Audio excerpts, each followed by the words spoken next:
Hi everyone and welcome to Murder UK with me, Vanessa. Today we are visiting Bushbury Cemetery and Crematorium in Wolverhampton, and we're visiting the garden of remembrance of a teenager who was awoken in the middle of the night by a man dressed all in black pointing a sawn-off shotgun. This is the story of Lesley Whittle. It was the morning of Tuesday the 14th of January 1975 when widow Dorothy Whittle first noticed that her teenage daughter Lesley was missing from her bed. Mrs. Whittle had intended to get her daughter up to get ready to go to college in Wolverhampton, where Lesley was studying for her A-levels. A search of the house, Beechcroft, which was in the small village of Highley, Shropshire, revealed nothing. Dorothy was worried, as Lesley's clothes for that morning were still neatly folded at the foot of her bed. Dorothy tried to ring her son Ronald, who lived nearby, but the telephone line was dead, so she quickly drove to his house, but he and his wife Gaynor hadn't seen Lesley. Gaynor, trying to keep her mother-in-law calm, went back to the house with her. It was when Gaynor was looking around the house that she made an alarming discovery. The telephone line had been cut deliberately. It was then when she saw something that filled her with fear. In the living room, a large vase that would usually stand in the fireplace had been moved to the centre of the room, with a box of Turkish Delight placed on top. Inside the box were strips of dino tape, with a sinister kidnap message demanding £50,000 cash in used banknotes and to wait for a call in the Swan Shopping Centre in Kidderminster between the hours of 6 p.m. and 1 a.m. that very same night. The note also stated that there were no police to be involved or any tricks, or this would result in death. Why should this have happened? 1,000 questions raced through the Whittles' minds. They were a well-known family in the area for many years and had run a large and successful coach and bus business. In 1972, a story about them had appeared in a few of the national newspapers when the Whittles became involved in a dispute about a will left by Lesley's late father, George, the man who originally formed the company. The court hearings talked of the family's estimated worth of $250,000, but the Whittles were not rich in the cash sense and now faced a huge ransom demand. They all decided, despite the bleak warning on the ransom note, that they would indeed contact the police. Detective Chief Superintendent Bob Booth would lead the investigation and frantically organised a meeting with his senior colleagues and the Whittles. Plans were put in place for Lesley's brother Ronald to go to the telephone box that evening with a suitcase full of money, while plainclothes officers discreetly kept watch in the Swan Shopping Centre.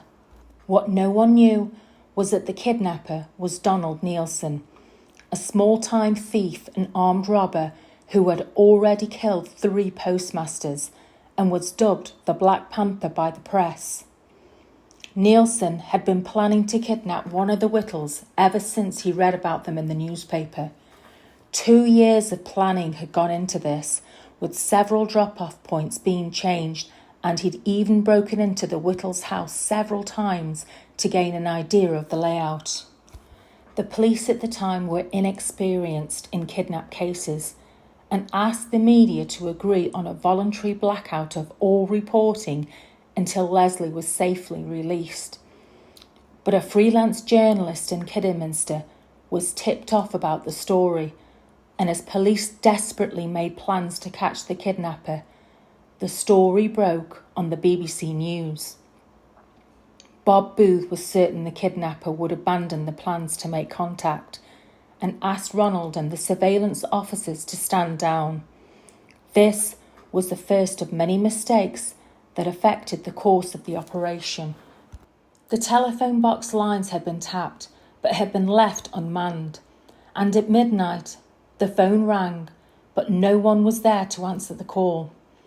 Nielsen never saw the news, as he was in the area of Dudley, near to Dudley Zoo, looking for a drop-off point. He was seen by local security guard Gerald Smith, who questioned what he was doing. Nielsen pulled out a gun and shot Gerald 6 times before he ran off. Gerald managed to stagger to his office and call the police. His life had been saved by surgeons who discovered bullets had shattered a kidney and seriously damaged his liver. The bullets were examined and police soon realised that they were from the same gun that had killed 3 postmasters. This confirmed that it was the Black Panther. The next day, Nielsen rang the Whittle's coach company. One of the employees answered the call. They heard the pips on the phone, then heard unmistakably the voice of Lesley. They tried to speak to her, but within a few moments realising it was a tape recording of her voice. 3 times the recording played, giving instructions to go to Kidsgrove Post Office telephone box, and there inside would be instructions behind the backboard. Lesley also said she was okay, but no police or tricks. Bob Booth's men equipped Ronald Whittle with a transmitter and throat microphone and sent him on his way to Kidsgrove with an armed detective to lay out of sight in the back of Ronald's car. Ronald found the phone box, but couldn't find the message. Close to panic, he whispered into his hidden microphone, "I can't find it." Trying to keep him focused, Assistant Chief Constable Fred Hodges told him to keep calm and to remain looking. After probably the most frantic hour of Ronald's life, he managed to find the dyno tape. The message read to drive to Boat Horse Lane and to turn into the no-entry road, to park up and flash his lights. The instructions took him to Bathpool Park. A desperate Ronald flashed his lights, but there was nothing. So he got out of his car and with his heart pounding shouted at the top of his voice, "This is Ronald Whittle." But there was complete silence.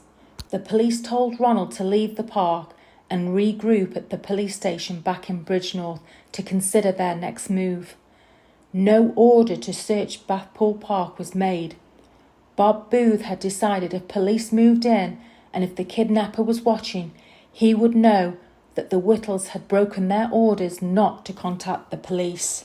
On the 23rd of January 1975, 8 days after the attempted murder on Gerald Smith, a member of the public reported a suspicious-looking car parked up for at least a week close to where Gerald had been shot. It was a green Morris 1300 with false number plates which police had failed to spot. When detectives opened the vehicle, they were both delighted and dismayed. Inside, there was a collection of items: a foam mattress, torches, dyno tape, and a tape recorder and a cassette with Lesley's voice. Now it all fell into place.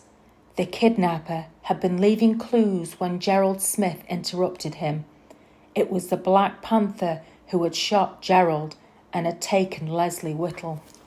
The police traced a few phone box locations from the items that had been found and were dotted around the Dudley and Walsall area. They decided to keep an eye on them just in case the Black Panther used them. 3 weeks later, after Ronald's aborted race to Bathpool Park, a schoolboy found a message on a piece of dyno tape by the glory hole in Bathpool Park telling them to drop the suitcase in the hole. The glory hole was a huge part of a complex flood drainage scheme designed to carry overflow water from Bathpool to the disused Brindley Canal. The young schoolboy handed the items into his headmaster because he had seen the news on the television regarding Lesley's kidnap. On Thursday, the 6th of March, 51 days after Lesley Whittle was taken from her home, the police decided to start searching the drain shafts that ran alongside Bathpool Park. Starting with the first shaft, Detective Constable Phil Maskery climbed in with a powerful torch down the 40 feet concrete shaft. It was dark and eerie, but the air was sweet and clean. He then played his torch over the debris caught at the foot of the shaft. He saw the usual junk thrown in by the local kids. Then he spotted something not so usual. It was a dino tape machine. The detective climbed back up to his colleagues on the surface. They then set off to a larger manhole leading to the second shaft, but on inspection there was nothing. The third and last was the deepest shaft in the park. This was built in 3 sections and was a total of 54 foot deep, with each section being separated by a small metal platform. Because of the danger of methane gas, it was decided to call a specialist from the Water Authority. On Friday, the 7th of March 1975, the water inspector lowered a gas gauge down the shaft and got a positive danger reading. Donning breathing apparatus, Detective Mascari descended to the first platform and found nothing of interest, but it was a different story at the second landing platform. He had found a tape recorder. He now made the final journey down to level 3 platform. It was pitch black, and 7 feet above the floor of the main culvert, Detective Mascari's torch caught a flash of blue that had been caught on an iron section. It was Lesley's dressing gown. He then shone his light in the other direction and gasped in shock. Lesley's naked, lifeless body hung suspended by the neck from a steel wire cable. The detective choked back his horror and disappointment. This God-forsaken place had been a prison, and now was her tomb. On the platform there was a foam mattress like the one found in the abandoned Morris 1300, half a bottle of brandy, a notepad with instructions written by the Black Panther for Lesley to read into the tape recorder. Lesley Whittle's funeral wrung the hearts of the nation and took place in March 1975 at St Mary's Church, Highley, followed by a committal service at Bushbury Crematorium. On the 11th of December 1975, 11 months after the kidnapping of Lesley Whittle, the Black Panther was arrested by chance by PC Tony White and PC Stuart Mackenzie. They stopped and questioned a man who had been acting suspiciously, and in the next moment they were looking down the barrel of a sawn-off shotgun. They were both taken hostages and were forced to drive, but after PC Mackenzie deliberately swerved his police car, PC White jumped the gunman and all 3 fell out into the street. Members of the public who were queuing at the local chip shop saw the dazed and confused hijacker struggling like mad with the police officers and ran to help the officers restrain him. On the 1st of July 1976, Donald Nielsen was found guilty of the kidnap and the murder of Lesley Whittle. 3 weeks later, he was found guilty of 3 further murders and 3 attempted murders. He received 5 life sentences of life imprisonment. So that was the horrific story of Lesley Whittle. And we've actually located where her remains have been scattered now in the Garden of Remembrance. So I'm just going to lay some flowers out of respect. Lesley's mum's also been reunited with us, so God bless you both, ladies. So if you have found today's murder story interesting, don't forget to subscribe, drop me a like, and feel free to comment. Until next time, take care, stay safe, and bye for now.